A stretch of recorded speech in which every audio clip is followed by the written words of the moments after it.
जय हिंद दोस्तों, मैं हूं प्रियांशु। तो आज वर्डप्रेस के इस सीरीज में हम देखेंगे कैटेगरी टैग्स और रिसेंट पोस्ट लिस्टिंग पेज पे हम कैसे दिखाते हैं। तो चलिए हम देखते हैं कोडिंग के थ्रू कैसे इसको करते हैं। तो सबसे पहले चलते हैं एडमिन पैनल में। देखिए हमारा ये एडमिन पैनल है और चलते हैं अब हम पोस्ट के अंदर, ऑल पोस्ट। देखिए यहाँ पे मैंने 4 यहाँ पे पोस्ट ऐड कर रखे हैं और कुछ कैटेगरीज में ऐड कर रखा हूँ पहले से। देखिए यहाँ पे आप भी चाहे तो यहाँ से कैटेगरी ऐड कर सकते हैं। यहाँ पे कैटेगरी नेम डालेंगे, यहाँ पे सेलेक्ट डालेंगे, ऐड होके यहाँ पे लिस्ट हो जाएगा। वैसे ही मैंने कुछ टैग्स ऐड कर लिए थे। यहाँ पे देखिए ये टैग्स हैं ये, तो पहले से मैं ऐड कर लिया था, तो आप लोग भी ऐड कर लीजिएगा। तो ये सभी चीज़ें हम कहाँ इसकी यूज करते हैं, तो हम पोस्ट में यूज करते हैं। पोस्ट में हम कैटेगरी भी असाइन कर सकते हैं और टैग्स भी असाइन कर सकते हैं। देखिए यहाँ पे हमारा कैटेगरीज आ रहा है। कैटेगरीज में इसको जिस कैटेगरी में हम डालना चाहते हैं उसमें डाल सकते हैं। टैग में जैसे यहाँ पे मैं असाइन करना चाहता हूँ आईटी। देखिए यहाँ पे आईटी आ गया। तो यहाँ पे जैसे मैं यहाँ पे डालूँगा, जो मैं टैग ऐड कर रखा हूँ टैग यहाँ पे आ जाएगा और इस पे आप असाइन कर सकते हैं। साइन करने के बाद इसे सेव कर दीजिए। सेव करने के बाद मैं चलता हूँ पोस्ट की लिस्टिंग में। अब देखिए यहाँ पे मैंने इस पोस्ट पे मैं कैटेगरी लिया था डिजाइन और टैग लिया था आईटी। तो अब चलते हैं ब्लॉग पे। ये हमारा ब्लॉग है। ब्लॉग पे देखिए यहाँ पे कैटेगरीज लिस्ट आ रहा है, यहाँ पे रिसेंट पोस्ट आ रहा है और यहाँ पे टैग्स आ रहा है। तो फिलहाल मैं इसी को डायनेमिक करूँगा। ये हमारा 3 टॉपिक है, कैटेगरीज, रिसेंट पोस्ट और यहाँ पे है टैग्स। तो चलिए इसको कोडिंग के थ्रू करके देखते हैं। अब मैं आ गया कोड में। ये मेरा कोड है। ये कोड में सबसे पहले चलते हैं, ढूंढते हैं कैटेगरीज कहाँ है। देखिए ये कैटेगरीज है। ये कैटेगरीज हमारा यहाँ पे मिल गया। तो हम इसको कैसे डायनेमिक करेंगे, तो इस पे लूप चलेगा। लूप चलाने के लिए हम एक को ही एल आई को रखेंगे, बाकी को हटा देंगे। तो टाइम सेविंग के लिए मैं कोड रखा हूँ। चलते हैं वहाँ से एक एक करके देखते हैं और समझते हैं।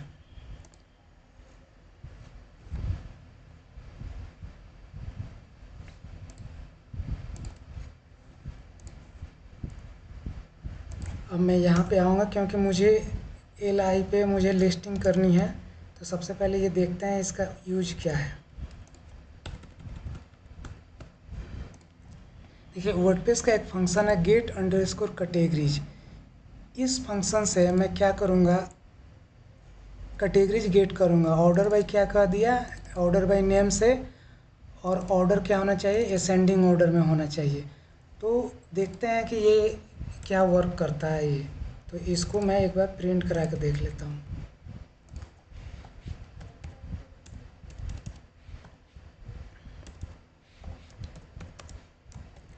इको प्री लगाते हैं कि थोड़ा हमारा फॉर्मेट में हो के आए। यहाँ पे एरे टाइप है तो यहाँ पे लगाएंगे प्रिंट आर, और यहाँ पे डाई लगा भी सकते हैं, नहीं भी लगा सकते हैं, ये आपकी मर्जी है। देखिए यहाँ पे मेरे जितने भी कैटेगरीज हैं यहाँ पे देखिए यहाँ पे ये लिस्ट हो गया। ये एक डिजाइन है और दूसरा यहाँ पे जनरल है। ये तो इसी तरह हमें क्या करना है, यहाँ पे हमें लिस्टिंग कराना है। जितने भी हमारे कैटेगरीज हैं सबको लिस्ट कराते हैं।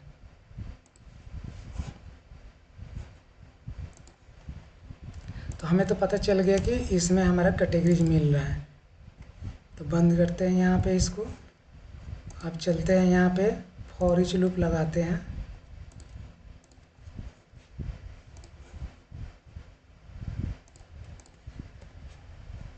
फॉर ईच लूप लगाइए और यहाँ पे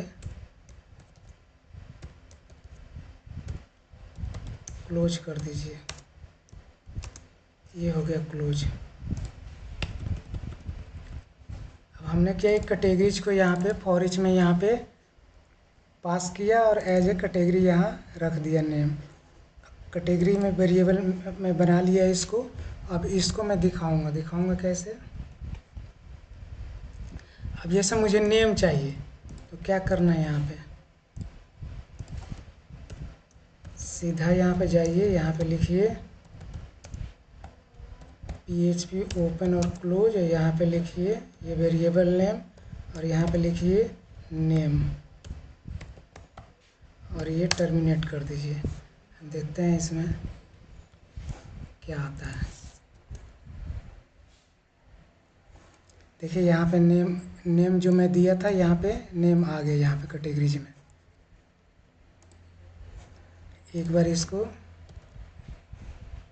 अब इसकी ज़रूरत नहीं है, मैं हटा देता हूँ क्योंकि लूप चल रहा है हमारा।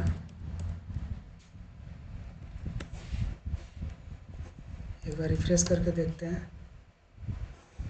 देखिए यहाँ से हट गया, और जैसे इसको ऑन करूँगा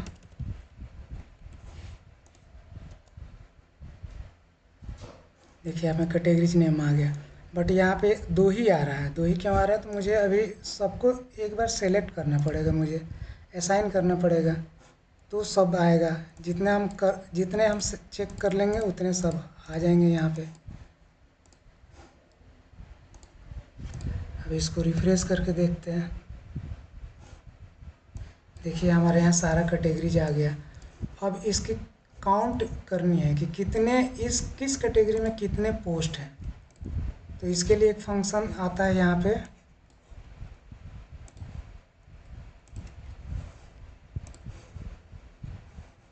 जहाँ नंबर आ रहा था यहाँ पे स्पैन के अंदर लिख देंगे यहाँ पे। देखिए यहाँ पे कैटेगरी काउंट, ये वेरिएबल हमारा बना हुआ है, और यहाँ पे कैटेगरी काउंट लिख दिया। तो ये क्या करेगा, काउंट करके देगा ये।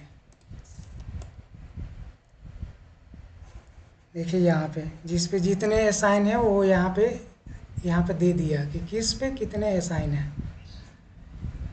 चलते जैसे जनरल पे 4 है, तो ये अब इस पे लिंक करता है। अभी लिंक करूँगा तो ये नहीं जाएगा।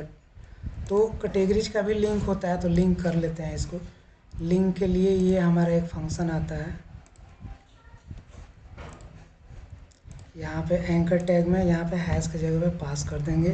फंक्शन का नाम है गेट कैटेगरी लिंक, और यहाँ पे कैटेगरी और यहाँ पे एरो टर्म आईडी पास करना पड़ेगा हमें। अब रिफ्रेश करके देखते हैं।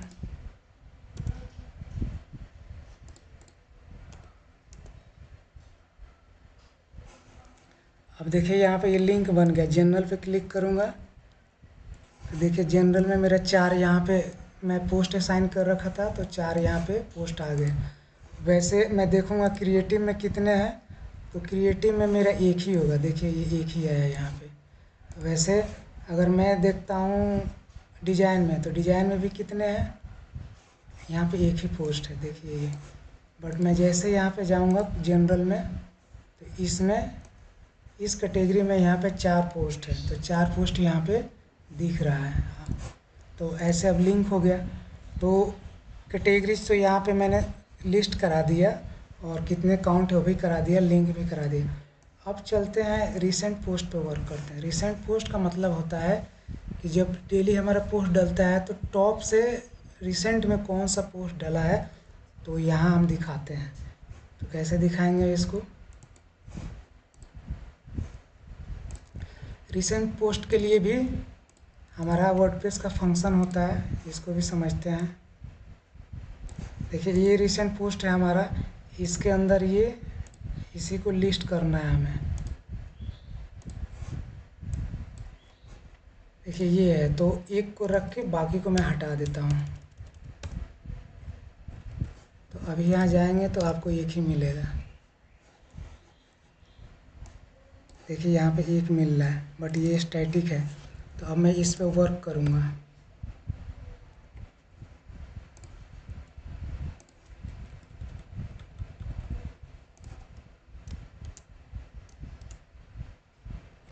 देखिए, तो रिसेंट पोस्ट लाने के लिए वर्डप्रेस का एक फंक्शन होता है get under WP underscore get underscore recent underscore post. और एरे में हम क्या पास कर देंगे, नंबर ऑफ पोस्ट हमें कितना चाहिए, यहाँ पे 4, 5, 10 जितना चाहिए उतना। और पोस्ट स्टेटस पब्लिश्ड, अनपब्लिश्ड नहीं, हमें चाहिए पब्लिश्ड चाहिए। तो यहाँ पे क्या होगा, जितने भी पब्लिश्ड होंगे वो सारे आएंगे।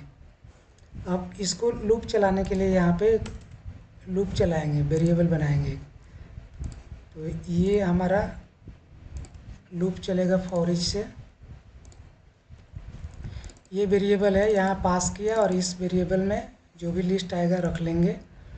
और नीचे यहाँ पे आके हम क्या करेंगे, इसको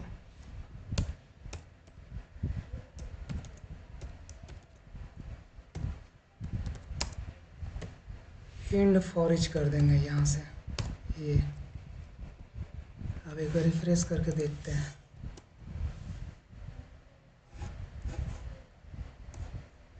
देखिए यहाँ पे 4 मैंने डाला था तो 4 आ गया। ये टैग कहीं पे छूटा, एक्स्ट्रा लग गया है, ये रहा, यहाँ पे एक एक्स्ट्रा लग गया है।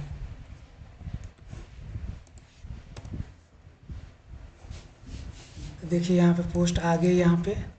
अब हमें क्या करना है, अब इसको डायनेमिक करना है, इमेजेज और टाइटल को और डेट को। तो कैसे करेंगे, इसको एक्सपेंड करते हैं। टाइटल के लिए तो आप यहाँ लिख सकते हैं नॉर्मल सा,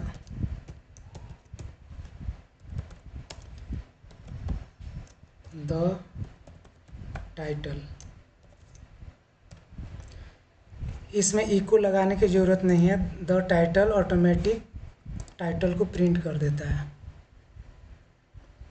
देखिए यहाँ पे टाइटल को प्रिंट कर दिया ये। अब हमें क्या करना है, इमेज लाना है। तो इमेज के लिए गेट थंबनेल फंक्शन यूज होता है, उसको यूज कर लेते हैं। देखिए यहाँ पे ये फंक्शन यूज हो रखा है, इसको हटा देंगे। क्लास देख लीजिए, फ्लेक्स श्रिंक 0 है, नहीं भी देंगे तो ये हमारा सही आएगा। अब देखिए यहाँ पे हम क्या करेंगे, फंक्शन का नाम है get underscore the underscore post underscore thumbnail. और यहाँ पे हमने क्या किया, पोस्ट आइटम की आईडी निकाल लिया और यहाँ पे साइज बता दिया कि कितने के साइज में आना चाहिए। अगर मैं साइज हटा दूंगा, देखिए ये आगे, अगर मैं यहाँ से साइज हटा देता हूँ तो ये बहुत ही बड़ा आएगा, ये फिर डिफ़ॉल्ट वाला इमेज उठा लेगा। देखिए कितना बड़ा उठा लिया। तो इसीलिए हम क्या किए हैं, यहाँ पे साइज पास कर दिए हैं कि 50x50 का मुझे चाहिए। तो 50x50 का ला के मुझे दे देगा। देखिए 50x50 का ला के दे दिया। अब मुझे डेट चाहिए, तो डेट का फंक्शन यूज कर लेते हैं।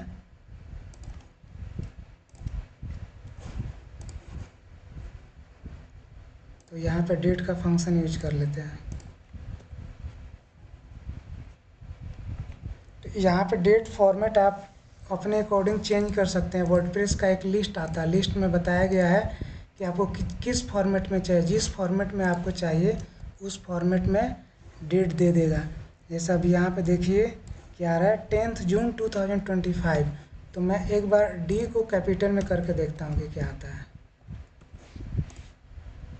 अभी देखिए 10 जून 2025 आ रहा है।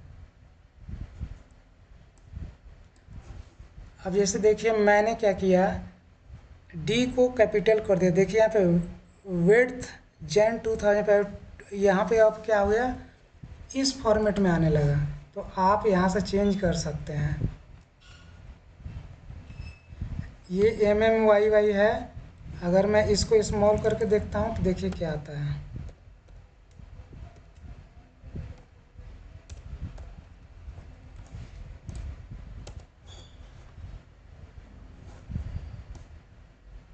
ये देखिए कुछ ऐसा आ गया। तो फॉर्मेट आप जैसे चेंज, जिस टाइप का आपको फॉर्मेट चाहिए, आपका डिज़ाइन हो उस टाइप का आप लगा सकते हैं।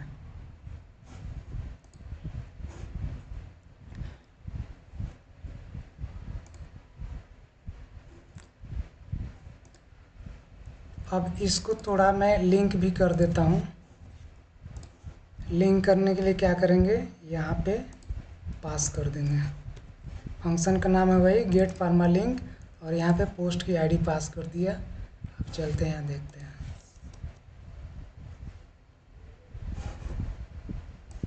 तो देखिए अभी इस पर लिंक भी लग गया, इस पर क्लिक करूँगा। देखिए हमारा डिटेल पेज ओपन हो गया, डिटेल पेज पे आ गया ये। तो इसमें आप देख लीजिए एक बार, इस कोड को अच्छे से समझेंगे तो ज़रूर समझ में आएगा कैसे हम रिसेंट पोस्ट निकालते हैं, कैसे हम दिखाते हैं। यहाँ पे कैटेगरीज की लिस्ट कैसे निकालते हैं वो यहाँ पे है। अगर आप कोड की रिक्वायरमेंट होगी तो आप लोग कमेंट कीजिएगा, कमेंट सेक्शन में मैं आप लोगों को कोड में दे दूँगा। तो अब यहाँ पे तो मैं रिसेंट पोस्ट भी दिखा दिया। अब मुझे दिखाना है टैग्स। तो टैग्स के लिए फंक्शन आता है गेट टैग्स, तो टैग्स भी हम निकाल लेते हैं। देखिए ये फंक्शन है गेट टैग्स।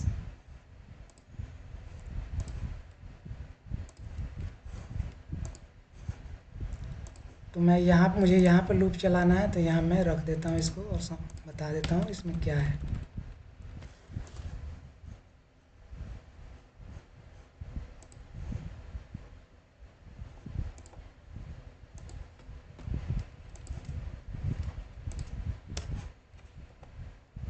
देखिए यहाँ पे फंक्शन है गेट टैग्स है, इससे मुझे टैग मिल जाएगा। और यहाँ पे फॉर ईच लगा के यहाँ पे टैग निकाल लिया। और टैग निकालने के बाद मुझे लिंक चाहिए था, तो get underscore tag underscore link से मैं क्या किया, लिंक भी निकाल लिया।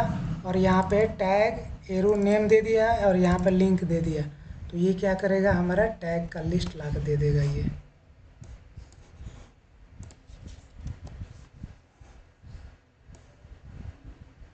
देखिए अभी मैंने एक ही टैग सेलेक्ट किया था आईडी इस पोस्ट पे,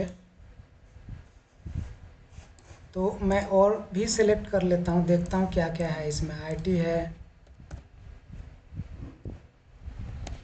बिजनेस है, ट्रैवलिंग है,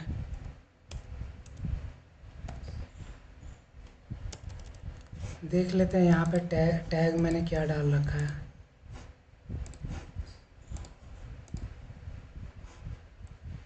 टैग लिस्ट में जाएंगे, देखिए यहाँ पे बिजनेस है, ऐप है, मैक है, तो यहाँ पे ऐप डालेंगे।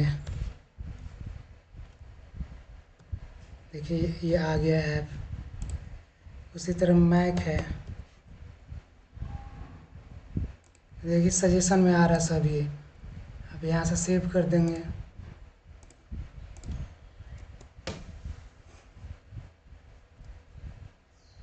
यहाँ देखेंगे तो देखिए यहाँ पे टैग भी आ गया। अब इस पर क्लिक करेंगे तो ये टैग वाले पेज पे लेके जाएगा। ये देखिए यहाँ पे टैग वाला, तो इसे भी हमें फॉर्मेट करना पड़ेगा। तो इसकी फॉर्मेटिंग करनी पड़ेगी। तो जब नेक्स्ट वीडियो में इसको भी मैं बता दूंगा। कैटेगरीज पे क्लिक किया तो कैटेगरीज वाला भी एक अलग से पेज खुलता है। देखिए यहाँ पे कैटेगरी यहाँ पे पहले आया, उसके बाद से यहाँ पे कैटेगरी नेम आया। वैसे टैग में जाएंगे तो सबका ये अलग अलग पेज होता है। देखिए यहाँ पे यूआरएल पे देखिए टैग है, उसके बाद से टैग का नेम बिजनेस आया। तो ये पेज मेरे पास अगर होगा डिज़ाइन में तो इसको मैं इम्प्लीमेंट करके बता दूंगा, इसमें ज़्यादा वर्क नहीं होगा। और अगर मैं पोस्ट पे क्लिक करता हूँ तो देखिए ये हमारा डिटेल पेज पे जाएगा, पोस्ट के डिटेल पेज पे जाएगा। तो इस ट्यूटोरियल में मैंने बताया कि कैटेगरीज कैसे लिस्ट करते हैं, रिसेंट पोस्ट कैसे लिस्ट करते हैं और टैग कैसे लिस्ट करते हैं। नेक्स्ट ट्यूटोरियल में मैं बताऊंगा कि ये डिटेल पेज को कैसे हम इस डिज़ाइन पे अपना इम्प्लीमेंट करेंगे, हमारा ये डायनेमिक कैसे करेंगे। और ये कमेंट फॉर्म को भी मैं बताऊंगा कि कमेंट फॉर्म को हम कैसे डिज़ाइन करेंगे। जैसा ये डिज़ाइन आ रहा है वैसे हमें डिज़ाइन चाहिए। तो आप लोग एक बार इसे देखिएगा, कोड को अच्छे से समझिएगा। ये सबसे तो पहले आप लोग इसमें पोस्ट कैटेगरी और टैग्स डाल लीजिएगा, असाइन कर लीजिएगा। और उसके बाद फिर आप लोग कोडिंग पार्ट पे आइएगा। कोडिंग पार्ट पे कुछ ज़्यादा ये कॉम्प्लेक्स नहीं है। देखिए कोडिंग आप लोग इसको समझिएगा तो ज़रूर समझ में आएगा। अगर आप लोग रिक्वेस्ट करेंगे तो इसको मैं गिटहब पे मैं कोड डाल दूँगा, वहाँ से आप लोग इसको देख सकते हैं। या पर्सनली कोड आपको चाहिए तो आप लोग कमेंट कीजिएगा, मैं आप लोगों को पर्सनली कोड मैं दे दूँगा। तो दोस्तों इस वीडियो में इतना ही, इस वीडियो को यहीं पे ख़त्म करता हूँ और नेक्स्ट वीडियो पे बनते हैं, जहाँ पे मैं अभी जो टॉपिक बताया वो मैं डिटेल पेज बना के दिखाऊंगा और कमेंट सेक्शन भी दिखाऊंगा आप लोगों को। तो दोस्तों मेरे चैनल को सब्सक्राइब कीजिए, चैनल का नाम है एजुकेशन सेतु, और अपना प्यार दीजिए जिससे मैं और भी अच्छे अच्छे वीडियो लेके आऊँ। तो इस वीडियो में इतना ही। जय Hind. Thank you for watching this video.